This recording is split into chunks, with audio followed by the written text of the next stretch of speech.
Star Wars The Old Republic, an EA-published MMO developed by BioWare and maintained by Broadsword. For those of you who were around here during the first lockdown of the pandemic, you'll probably remember I shat out a lot of SWTOR videos for some reason. And that same group of you probably remember I came to the conclusion trying to make SWTOR content wasn't really fun for me.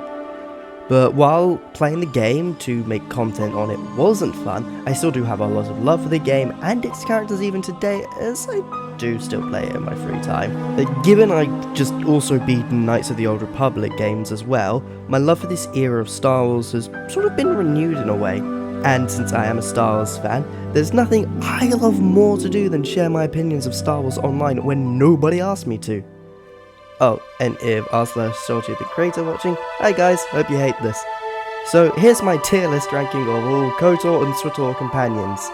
The tiers we have are as follows: S rank, A rank, B rank, C rank, and the KOTH rank. You'll see why soon enough. Right, so to start from the beginning, we have the KOTOR companions to go off first.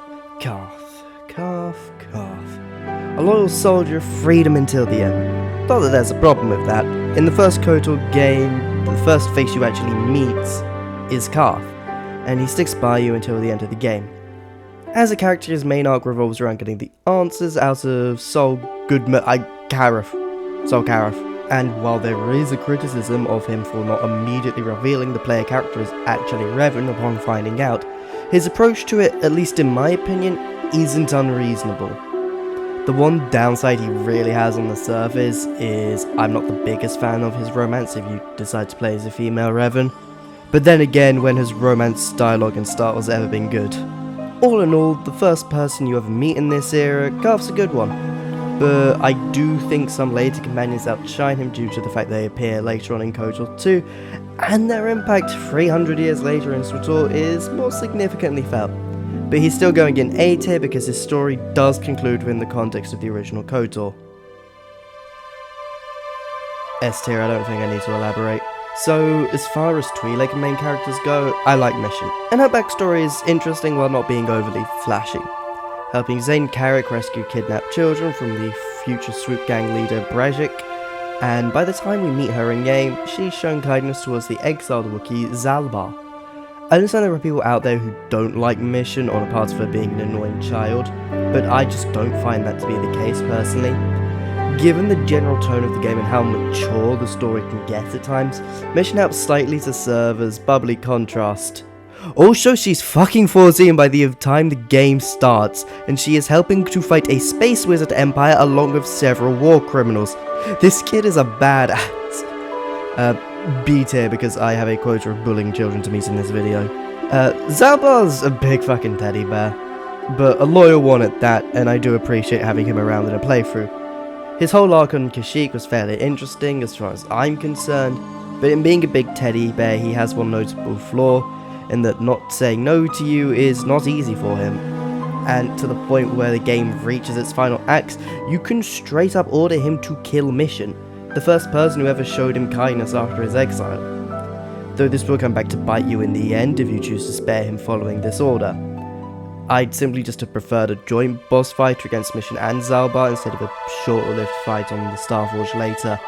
I am not stuck up. Yes, you are. I think Bastila is indeed a pompous prick, but I'd be lying if I said I didn't warm up to her over the course of my playthroughs.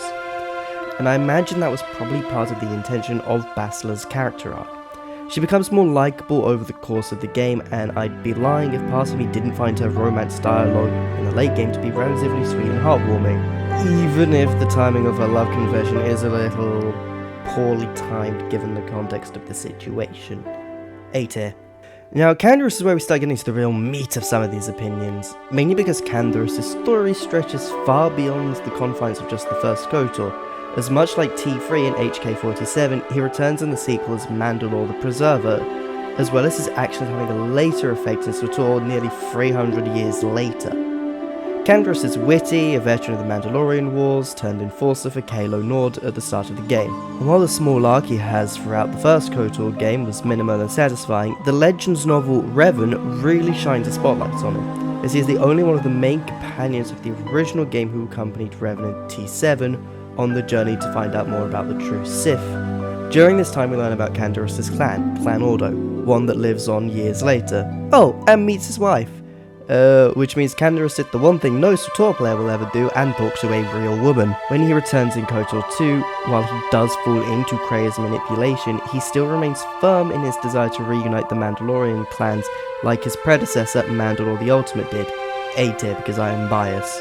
So I know a lot of people are fans of Zerka's best assassin droid, and I am also one of them. HK as a character is pretty damn interesting, being a special assassin droid built by Revan himself to take out special targets. Now the HK series is a staple of the Zerka Corporation, but HK-47 is unique, being the only non-Zerka HK droid. HK-47 may not be the most powerful HK in the Old Republic games, I'd argue HK-55 is deserving of that title, but what it lacks in power it makes up for in efficiency and longevity. For those of you who may played the base game content of SWTOR, you may also know what I mean by this. Bear in mind SWTOR takes place over 300 years after the events of Knights of the Old Republic 2. HK-47 managed to survive all 300 years and still remain a formidable threat.